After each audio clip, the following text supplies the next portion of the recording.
पर मेरे upcoming episode में दिखाया जाता है सब गेस्ट वगैरह दीपा को सज सवार कर नीचे लेकर आते हैं। दीपा उसका सुंदर लग रही होती है। तब यहाँ पर उर्मी कुछ कहती है कि दीपा के चेहरे पर कुछ अलग ही है। ऐसा लग तो नहीं रहा था कि अभी दीपा तो बिल्कुल ठीक थी। तभी उसकी नंद कहती है कि उर्मी भाभी आपको ऐसा नहीं लगता कि आप कुछ ज्यादा ही सोचती है, उसकी तबीयत खराब भी तो हो सकती है, उस टाइम पे भी घर कुछ भी हो सकता है। इधर दीपा की आंखों में आंसू भी होते हैं क्योंकि वो उसका चेहरा उदास होता है।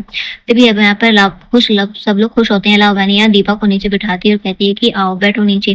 तब यहाँ पर सारी रीति रिवाज से उसकी गोद भराई की रस्म स्टार्ट की जाती है। तभी खीर खिलाने की बात होती है। सूरज वहां पर आ जाता है। तभी उसके पापा कहते हैं कि लो सूरज भी आ गया। तभी सूरज कहते हैं कि जब सारी रस्म मेरे बिना हुई रही थी तो मुझे बुलाने की क्या जरूरत थी। उसके पापा कहते हैं कि बेटा इस तरीके से बात नहीं करते हैं, चलो अब तुम आई गए हो अपने हाथों से ना अपन जो है दीपा को खीर खिलाओ कि ये वाली रस्म तो तुम दोनों के लिए ही है ना, कितना स्पेशल दिन है आज का।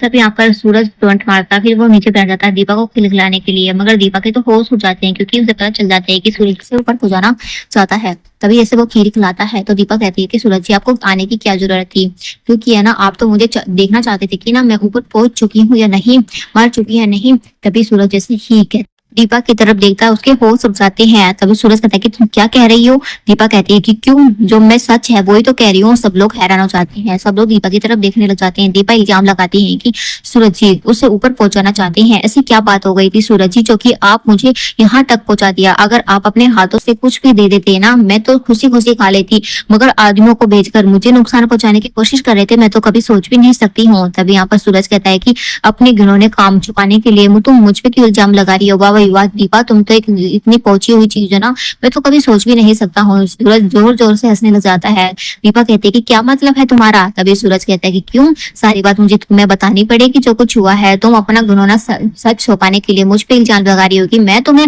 नुकसान पहुंचाना मुझे तो समझ में नहीं आ रहा है। तभी मिस्का कहती है कि जो भी बात है तुम है ना मिसअंडरस्टैंडिंग ठीक करो। इधर जैसे ही वो इल्जाम लगाता है कैरेक्टर पे, जैसे ही दीपा को बोलता गुस्सा आता है, वो उसे जोरदार थप्पड़ रख देती है और कहती है कि मैंने ये थप्पड़ जो है एक पत्नी ने अपने पति को नहीं मारा है, ये थप्पड़ मैंने उस आदमी को मारा है जिसने मेरे कैरेक्टर पे इस तरीके से उंगली उठाई है।